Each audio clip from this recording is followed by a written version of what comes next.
新時代嘅光，照耀每一個堅定前行嘅身影。喺祖國嘅關懷與澳門特區政府嘅支持下，澳門女性以自信、智慧與力量書寫屬於佢哋嘅新篇章。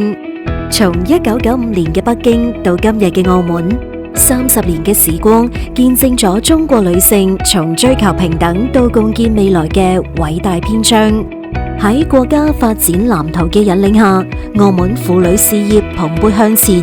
亦喺特區政府嘅關懷推動之下，婦女社會地位顯著提升，參政議政嘅空間更加廣闊，使佢哋能喺各個領域中成為推動澳門與祖國共同進步嘅重要力量。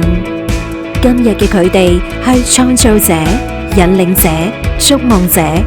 婦女喺教育、醫療、社會福利中同樣享有公平嘅權益與保障，從醫療保健到人身安全，從法律支援到社會福利，佢哋嘅幸福與尊嚴都得到切實嘅守護。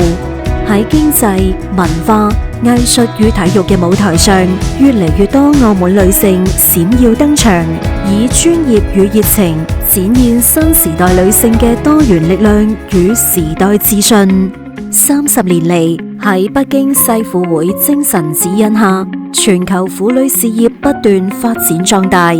北京+30嘅行動願景強調性別平等與婦女事業嘅高質量發展，讓更多女性走上公共決策與社會建設嘅舞台。婦女喺祖國支持和特區政府政策保障下，積極參與社會事務，以正建言，同時兼顧家庭與社會責任。佢哋唔單止係夢想嘅見證者，更係發展嘅參與者與推動者，用堅韌與智慧，把她的力量融入澳門嘅每一個角落。從一個人到一群人，從一個夢到一個時代，喺國家與澳門政府嘅呵護下，佢哋得到嘅機會更多，目光更闊。